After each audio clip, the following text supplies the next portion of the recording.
یوم عاشورہ یعنی 10 محرم الحرام کو صرف 2 کام خصوصیت کے ساتھ احادیث نبویہ سے ثابت ہیں۔ ان میں سے پہلا ہے روزہ رکھنا اور دوسرا ہے اپنے اہل و عیال پر کھانے پینے میں وسعت کرنا۔ احادیث نبویہ سے یہ 2 کام ثابت ہے۔ اس کے علاوہ جو تعزیہ کیا جاتا ہے یا خصوصی طور پر کھچڑا وغیرہ پکا کر کھلایا جاتا ہے، یہ ساری بدعتیں ہیں۔ میرے بزرگوں، اس سے پہلے آپ یوم عاشورہ کی پوری تاریخ معلوم کر لیجئے۔ چلو میں آپ ہی کو بتا دیتا ہوں کہ یوم عاشورہ جاہلیت میں بھی نبی اکرم صلی اللہ علیہ وسلم کو نبوت ملنے سے پہلے بھی مقدس اور معزز سمجھا جاتا۔ چنانچہ جاہلیت میں قریش مکہ کے نزدیک اس کو بڑا احترام حاصل تھا، اور وہ لوگ اسی دن خانہ کعبہ پر نیا غلاف ڈالا کرتے تھے، اور قریش اس دن روزہ بھی رکھتے تھے۔ ہو سکتا ہے ان کو حضرت ابراہیم علیہ السلام سے کچھ روایتیں اس سلسلے میں پہنچی ہو۔ نبی اکرم صلی اللہ علیہ وسلم کا دستور یہ تھا کہ قریش ملت ابراہیمی کی نسبت سے جو اچھے کام کرتے تھے ان کاموں میں آپ ان سے اتفاق اور اشتراک فرماتے تھے۔ اسی بنا پر حج میں بھی حضور پاک صلی اللہ علیہ وسلم شرکت فرماتے تھے۔ اپنے اس اصول کی بنا پر آپ قریش کے ساتھ عاشورہ کا روزہ بھی رکھتے تھے، لیکن دوسروں کو اس کا حکم نہیں دیتے تھے۔ پھر جب آپ مدینہ طیبہ تشریف لائیں اور یہاں یہود کو بھی آپ صلی اللہ علیہ وسلم نے عاشورہ کا روزہ رکھتے دیکھا، اور ان کی یہ روایت پہنچی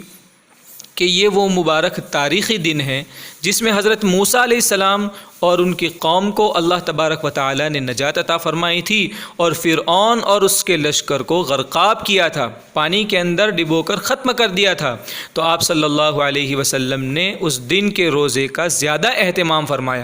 اور مسلمانوں کو بھی عمومی حکم دیا کہ وہ بھی اس دن روزہ رکھا کریں۔ یہ بخاری شریف میں ہے، اور بعض حدیثوں میں ہے کہ آپ صلی اللہ علیہ وسلم نے اس کا ایسا تاکیدی حکم دیا جیسا حکم فرائض اور واجبات کے لیے دیا جاتا ہے۔ چنانچہ بخاری اور مسلم میں ہے سلمہ ابن اقوع رضی اللہ عنہ، اور اسی طرح ایک اور صحابیہ ہے ربیع بنت معوذ رضی اللہ عنہ۔ ان سے روایت نقل کی ہے کہ رسول اللہ صلی اللہ علیہ وسلم نے یوم عاشورہ کی صبح مدینہ منورہ کے آس پاس کی ان بستیوں میں جن میں انصار رہتے تھے یہ اطلاع بھجوائی کہ جن لوگوں نے ابھی تک کچھ کھایا پیا نہ ہو وہ آج کے دن روزہ رکھیں، اور جنہوں نے کچھ کھا پی لیا ہو وہ بھی دن کے باقی حصے میں کچھ نہ کھائیں بلکہ روزے داروں کی طرح رہیں۔ بعد میں جب رمضان المبارک کے روزے فرض ہوئے تو عاشورہ کے روزے کی فرضیت منسوخ ہو گئی اور اس کی حیثیت ایک نفل روزے کی رہ گئی، لیکن اس کے بعد بھی رسول اللہ صلی اللہ علیہ وسلم کا معمول یہی رہا کہ آپ رمضان المبارک کے فرض روزوں کے علاوہ نفلی روزوں میں سب سے زیادہ اسی روزے کا اہتمام فرماتے تھے، 10 محرم الحرام کے روزے کا۔ اور عزیزو، یہ جو دن ہیں اس دن کے ساتھ تاریخی کئی واقعات جڑے ہوئے ہیں۔ چنانچہ نزہۃ المجالس، معارف الحدیث، معارف القرآن وغیرہ کے اندر مؤرخین کے اقوال نقل کیے ہیں کہ اس دن کیا کیا ہوا ہے۔ چنانچہ لکھتے ہیں کہ یوم عاشورہ ہی میں آسمان اور زمین، قلم اور حضرت آدم علیہ السلام کو پیدا کیا گیا۔ اسی دن حضرت آدم علیہ نبینا و علیہ السلام کی توبہ قبول ہوئی، اور اسی دن حضرت ادریس علیہ السلام کو آسمان پر اٹھایا گیا۔ اسی دن حضرت نوح علیہ السلام کی کشتی ہولناک سیلاب سے محفوظ ہو کر کوہ جودی پر ٹھہری۔ اسی دن حضرت ابراہیم علیہ السلام کو خلیل اللہ بنایا گیا اور ان پر آگ گلے گلزار ہو گئی۔ اسی دن حضرت اسماعیل علیہ السلام کی پیدائش ہوئی، اور اسی دن حضرت یوسف علیہ السلام کو قید خانے سے رہائی نصیب ہوئی، اور مصر کی حکومت بھی آپ کو اسی دن ملی۔ اسی دن حضرت یوسف علیہ السلام کی حضرت یعقوب علیہ السلام سے ایک طویل عرصے کے بعد ملاقات ہوئی، کیونکہ باپ بیٹے الگ ہو گئے تھے، تو اسی دن اللہ تعالیٰ نے ان کی ملاقات کروائی۔ اسی طرح لکھا ہے کہ اسی دن حضرت موسیٰ علیہ الصلاۃ والسلام اور ان کی قوم بنی اسرائیل کو فرعون کے ظلم و ستم سے نجات حاصل ہوئی، اور اسی دن حضرت موسیٰ علیہ الصلاۃ والسلام پر توریت نازل ہوئی، اسی دن حضرت سلیمان علیہ السلام کو بادشاہت ملی، اور اسی دن حضرت ایوب علیہ الصلاۃ والسلام کو سخت بیماری سے شفا نصیب ہوئی، اسی دن حضرت یونس علیہ السلام 40 روز مچھلی کے پیٹ میں رہنے کے بعد نکالے گئے، اسی دن حضرت یونس علیہ السلام کی قوم کی توبہ قبول ہوئی اور ان کے اوپر سے عذاب ٹال دیا گیا، اسی دن حضرت عیسیٰ علیہ الصلاۃ والسلام کی پیدائش ہوئی، اور اسی دن حضرت عیسیٰ علیہ الصلاۃ والسلام کو یہودیوں کے شر سے نجات دلا کر آسمان پر اٹھا لیا گیا، اسی دن دنیا میں پہلی بار باران رحمت نازل ہوئی، پہلی مرتبہ بارش نازل ہوئی، اسی دن قریش خانہ کعبہ پر نیا غلاف ڈالتے تھے، اسی دن حضور اکرم صلی اللہ علیہ وسلم نے حضرت خدیجۃ الکبریٰ رضی اللہ عنہا سے نکاح فرمایا، اور اسی دن کوفی فریب کاروں نے، دھوکے بازوں نے نواسۂ رسول، جگر گوشہ بطول سیدنا حضرت حسین رضی اللہ عنہ کو میدان کربلا میں شہید کر دیا، اسی دن قیامت بھی قائم ہوگی۔ تو اتنی ساری تاریخی واقعات اس کے ساتھ جڑے ہوئے ہیں، تو یہ بہت بڑا فضیلت کا حامل ہے۔ میرے بزرگوں، اور بھی کئی روایتیں اس سلسلے میں وارد ہوئی ہیں، چنانچہ حضرت ابن عباس رضی اللہ عنہما فرماتے ہیں کہ ما رأیت النبی صلی اللہ علیہ وسلم یتحری صیام صوم فضلہ علی غیرہ الا هذا اليوم یوم عاشوراء وهذا الشہر یعنی شہر رمضان۔ بخاری شریف کی روایت ہے کہ میں نے نبی اکرم صلی اللہ علیہ وسلم کو کسی فضیلت والے دن کے روزے کا اہتمام بہت زیادہ کرتے نہیں دیکھا سوائے اس دن یعنی یوم عاشوراء کے، اور سوائے اس ماہ یعنی ماہ رمضان المبارک کے۔ مطلب یہ ہے کہ ابن عباس رضی اللہ عنہما نے آپ کے طرز عمل سے یہی سمجھا کہ نفل روزوں میں جس قدر اہتمام آپ یوم عاشوراء کے روزے کا کرتے تھے، اتنا کسی دوسرے نفلی روزے کا نہیں کرتے تھے۔ اسی طرح طبرانی کی ایک روایت میں ہے کہ ابن عباس رضی اللہ عنہما سے نقل کیا ہے، فرماتے ہیں لیس لیوم فضل علی یوم فی الصیام الا شہر رمضان و یوم عاشوراء۔ روزے کے سلسلے میں کسی بھی دن کو کسی دن پر فضیلت حاصل نہیں ہے مگر ماہ رمضان المبارک کو اور یوم عاشوراء کو، کہ ان کو دوسرے دنوں پر فضیلت حاصل ہے۔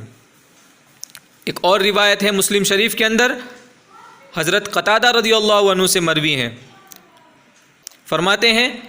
قال رسول اللہ صلی اللہ علیہ وسلم انی احتسب علی اللہ ان یکفر السنة التي قبلہ، کہ میں نے رسول اللہ صلی اللہ علیہ وسلم کو فرماتے ہوئے سنا کہ مجھے امید ہے کہ عاشوراء کے دن کا روزہ گزشتہ سال کے گناہوں کا کفارہ ہو جائے گا، اور ابن ماجہ کی روایت میں ہے کہ السنۃ التی بعدہا، یہ بھی ذکر ہے کہ اس کے بعد آنے والے سال کے گناہوں کا کفارہ ہو جائے گا۔ تو ان احادیث مبارکہ سے آپ کے سامنے ماہ محرم الحرام کے اور خصوصیت سے یوم عاشوراء کی فضیلت آ چکی ہیں،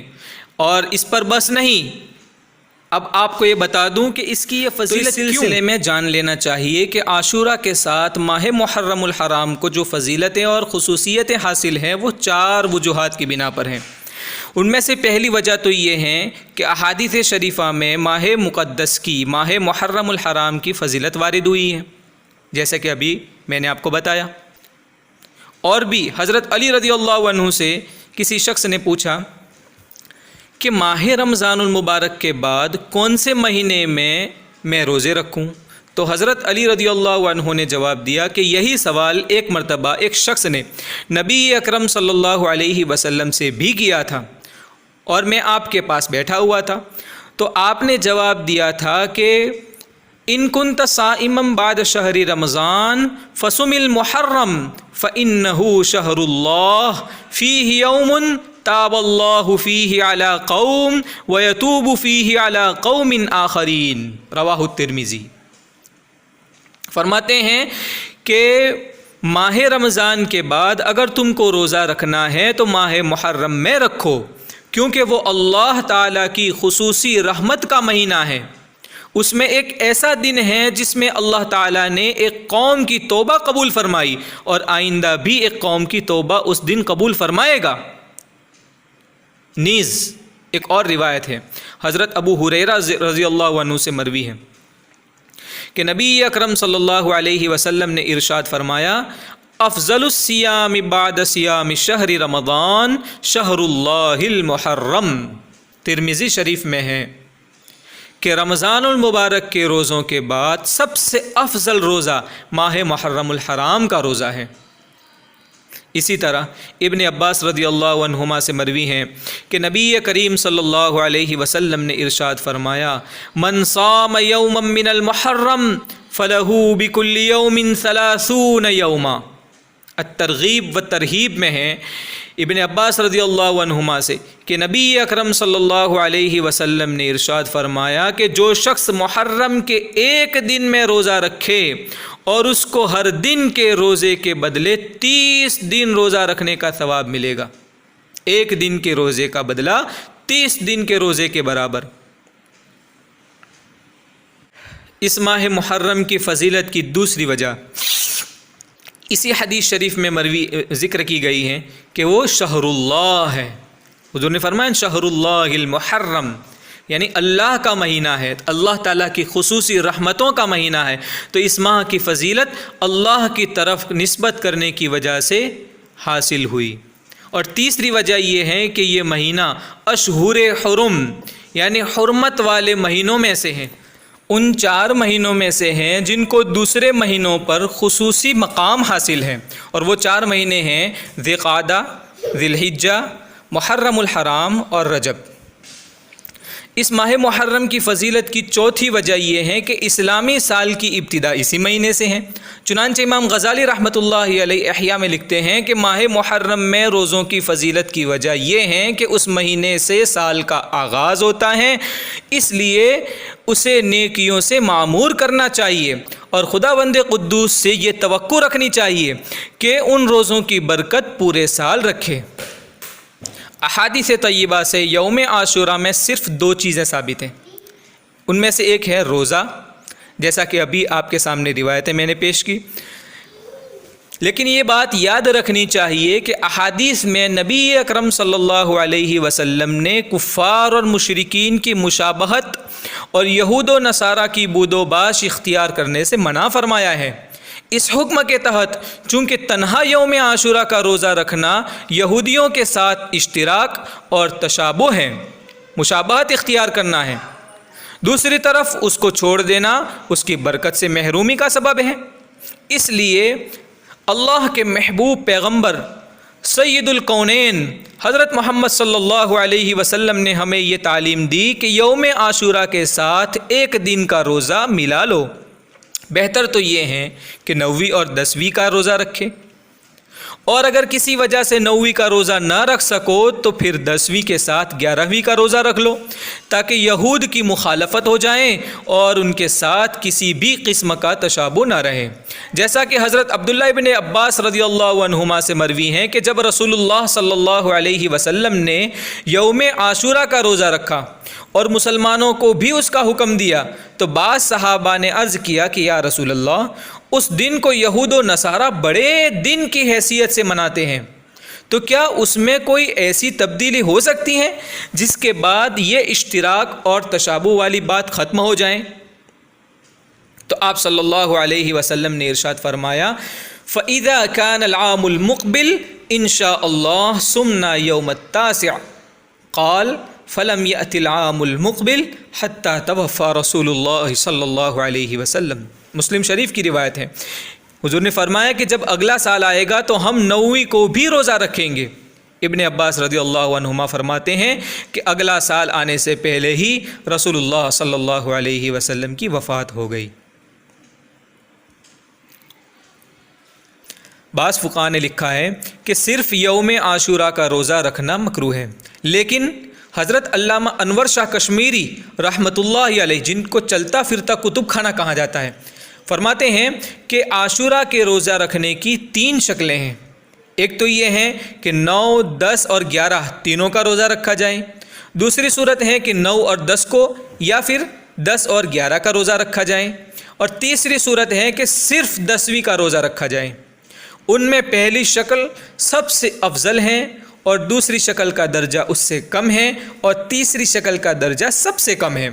تو حضرت شاہ صاحب نے فرمایا کہ تیسری شکل کا درجہ جو سب سے کم ہے اسی کو فقہا نے کراہت سے تعبیر کر دیا ہے، ورنہ جس روزے کو آپ نے رکھا ہو اور آئندہ 9ویں کا روزہ رکھنے کی صرف تمنا کی ہو، اس کو کیسے مکروہ کہا جا سکتا ہے؟ دوسری چیز جو اس میں خاص کرنی ہے وہ ہے اہل و عیال پر رزق میں فراخی۔ شریعت اسلامیہ نے اس دن کے لیے دوسری تعلیم دی ہے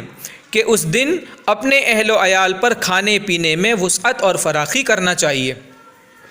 کیونکہ اس عمل کی برکت سے تمام سال اللہ تعالیٰ فراخی رزق کے دروازے کھول دیتا ہے۔ چنانچہ حضرت ابو ہریرہ رضی اللہ عنہ سے مروی ہے کہ رسول اللہ صلی اللہ علیہ وسلم نے ارشاد فرمایا، من اوسع علی عیالہ و اہلہ یوم عاشوراء اوسع اللہ علیہ سائر سنتہ۔ بیہقی کے اندر یہ روایت ہے کہ جو شخص عاشورہ کے دن اپنے اہل و عیال پر کھانے پینے کے سلسلے میں فراخی اور وسعت کرے گا تو اللہ تعالیٰ پورے سال اس کے رزق میں وسعت عطا فرمائے گا، پورے سال رزق میں برکت عطا فرمائے گا۔ ایک دن کے عمل کا یہ اللہ تعالیٰ صلہ عطا فرماتے ہیں۔ تو میرے بزرگوں، ماہ محرم اور یوم عاشوراء بہت ہی بابرکت اور مقدس مہینہ ہے، لہذا ہمیں چاہیے کہ اس باعظمت مہینے میں زیادہ سے زیادہ عبادات میں مشغول ہو کر خدا تعالیٰ کی خاص الخاص رحمت کا اپنے آپ کو مستحق بنائیں۔ مگر ہم نے اس مبارک مہینے کو خصوصاً یوم عاشوراء کو طرح طرح کی خود تراشیدہ رسومات اور بدعات کا مجموعہ بنا کر اس کے تقدس کو اس طرح پامال کیا کہ الامان والحفیظ، ساری رسمیں اور رواجات، کیسے کیسے خرافات اس میں ہم نے پیدا کر دیے۔ اس ماہ میں ہم نے اپنے کو خرافات کا پابند بنا کر بجائے ثواب حاصل کرنے کے الٹا معصیت اور گناہ میں مبتلا ہونے کا سامان کر لیا ہے۔ یہ بات اچھی طرح سمجھ لینی چاہیے کہ جس طرح اس ماہ میں عبادات کا ثواب زیادہ ہوتا ہے، اسی طرح اس ماہ کے اندر معصیت کا وبال اور عقاب بھی بڑھ جانے کا بہت زیادہ اندیشہ ہے۔ اس لیے ہر مسلمان کے لیے ضروری ہے کہ اس محترم مہینے میں ہر قسم کی بدعات و خرافات سے احتراز کریں۔ میں آپ کو چند خرافات کی طرف اشارہ کر دینا مناسب سمجھتا ہوں جو بہت زیادہ ہمارے اندر پھیلی ہوئی ہے۔ ان میں سے سب سے زیادہ ماتم کی مجلس، تعزیہ، بہت بری چیز ہے میرے بزرگوں۔ عشرہ محرم میں مسلمانوں کی کثیر تعداد ماتم کی مجلسوں میں اس طرح 10ویں تاریخ کو تعزیہ کے جلسوں کا نظارہ کرنے کے لیے جمع ہو جاتی ہیں اور اس میں کوئی حرج نہیں سمجھتے، حالانکہ اس کے اندر کئی گناہ ہیں۔ ان میں سے ایک تو یہ ہے کہ ان مجالس اور جلسوں میں شرکت کرنے سے دشمنان صحابہ، یہ صحابہ کے دشمن ہیں، دشمنان صحابہ کی رونق بڑھتی ہے، جبکہ دشمنوں کی رونق بڑھانا حرام ہے۔ نبی کریم صلی اللہ علیہ وسلم کا ارشاد ہے، من کثر سواد قوم فہو منہم، کنز العمال کی یہ حدیث ہے، جس نے کسی قوم کی رونق بڑھائی وہ انہی میں سے ہیں۔ دوسرا گناہ اس میں یہ ہے کہ جس طرح عبادت کرنا اور دیکھنا اور اس سے خوش ہونا اجر و ثواب کا باعث ہیں، اسی طرح گناہوں کے کاموں کو بخوشی دیکھنا بھی گناہ ہے۔ ظاہر ہے کہ ماتم کی مجلس میں جانا اور تعزیہ نکالنا یہ سب گناہ کے کام ہے۔ اور تیسرا گناہ یہ ہے کہ جہاں اللہ تعالیٰ کی نافرمانی ہوتی ہے وہاں اللہ کا غضب بھی نازل ہوتا ہے، اور ایسی غضب والی جگہ پر جانا بھی گناہ سے خالی نہیں ہے۔ غرض کے ان مجلسوں اور جلسوں سے بھی احتراز کرنا لازم ہے۔ اسی طرح یوم عاشوراء کی چھٹی کرنا، اس میں بھی کئی قباحتیں ہیں۔ پہلی قباحت تو یہ ہے کہ اس دن چھٹی کرنا روافض اور اہل تشیع کا شعار ہے، شیعہ لوگوں کا شعار ہے، اور غیروں کے شعار سے اجتناب کرنا اور بچنا لازم ہے، کیونکہ حدیث میں ہے من تشبہ بقوم فہو منہم، مشکاۃ شریف میں ہے، حضور فرماتے ہیں کہ جس شخص نے کسی دوسری قوم کی مشابہت اختیار کی وہ انہی میں سے ہے۔ دوسری قباحت یہ ہے کہ اس دن چھٹی کر کے ہم لوگ بیکاری اور بے ہمتی کا مظاہرہ کرتے ہیں، جبکہ اہل تشیع شیعہ اور روافض اپنے مذہب کے لیے بے پناہ مشقت اور سخت محنت کا مظاہرہ کرتے ہیں۔ تیسری خرابی یہ ہے کہ چھٹی کرنے کی وجہ سے اکثر مسلمان تعزیہ کے جلسوں میں چلے جاتے ہیں، اور تعزیہ کے جلسوں میں شرکت کی خرابیاں ابھی میں نے بتا دی ہیں۔ بعض لوگ محرم کی 10ویں تاریخ کو کھچڑا پکاتے ہیں، یہ بالکل ناجائز اور سخت گناہ ہے۔ البدایہ والنہایہ میں لکھا ہے کہ سیدنا حضرت حسین رضی اللہ عنہ کی شہادت کی خوشی میں خوارج 10ویں محرم کو مختلف اناج ملا کر پکاتے تھے۔ فَكَانُوا إِلَى يَوْمِ عَاشُورَا يَطْبَخُونَ الْحُبُوبَ۔ معلوم ہوا کہ اس دن کھچڑا پکانا رسول اللہ صلی اللہ علیہ وسلم کے اہل بیت سے دشمنی رکھنے والوں کی ایجاد کردہ رسم ہے۔ اہل بیت سے الفت و محبت رکھنے والوں کو اس رسم بد سے بچنا نہایت ضروری ہے۔ فتاوی رشیدیہ کے اندر لکھا ہوا ہے۔ اور یہ بھی جان لو میرے بزرگوں کہ محرم کے مہینے میں خصوصاً 9ویں 10ویں اور 11ویں تاریخ میں بعض لوگ کھانا پکا کر حضرت حسین رضی اللہ عنہ کی روح کو ایصال ثواب کرتے ہیں۔ یہ طریقہ بھی بالکل غلط اور کئی قباحتوں کا مجموعہ ہے۔ ان میں سے ایک یہ ہے کہ جن ارواح کو ایصال ثواب کیا جاتا ہے، اگر ان کو نفع و نقصان کا مالک سمجھا جائے اور ان اکابر سلف کے نام سے وہ کھانا پکایا گیا تو یہ شرک ہیں، اور ایسا کھانا ما اہل بہ لغیر اللہ کے اندر داخل ہونے کی وجہ سے حرام ہو جائے گا۔ دوسری بات کہ عموماً یہ خیال کیا جاتا ہے کہ جو چیز صدقہ دی جاتی ہے میت کو بعینہ ہی وہی ملتی ہے، حالانکہ یہ خیال بالکل باطل ہے۔ میت کو وہ چیز نہیں پہنچتی بلکہ اس کا ثواب پہنچتا ہے۔ اور تیسری بات کہ ایصال ثواب میں اپنی طرف سے قیود لگا لی ہیں، یعنی کہ صدقہ کے متعین صورت، مثلا کھانا، اور اسی طرح مہینہ متعین، دن متعین، حالانکہ شریعت نے ان چیزوں کی تعین نہیں فرمائی ہے۔ جو چیز چاہیں جب چاہیں صدقہ کر سکتے ہیں۔ شریعت کی دی ہوئی آزادی پر اپنی طرف سے پابندیاں لگانا گناہ اور بدعت ہیں، بلکہ شریعت میں مداخلت ہیں۔ اور تیسری بات جو خرافات میں ہے، جو اس مہینے کے اندر خصوصاً کی جاتی ہیں، وہ یہ ہے کہ سبیل لگانا۔ بعض لوگ محرم کی 10ویں تاریخ کو پانی کی یا شربت کی سبیل لگاتے ہیں، بلکہ محرم کی ابتدائی سے یہ کام شروع ہو جاتا ہے، اور راستوں اور چوراہوں پر بیٹھ کر گزرنے والوں کو وہ پانی یا شربت پلاتے ہیں۔ تو اگرچہ پانی پلانا باعث ثواب ہے اور نیکی کا کام ہے، لیکن یہ عمل بھی اوپر ذکر کردہ پابندیوں کی بنا پر بدعت اور قابل ترک ہیں۔ اسی طرح کچھ لوگ بعض جگہوں پر کھڑے ہو کر یا اسی طریقے سے خصوصی مقامات میں مٹھائیاں تقسیم کرتے ہیں، مسجد کے اندر لا کر یا اسی طرح گھر میں مٹھائیاں تقسیم کرتے ہیں۔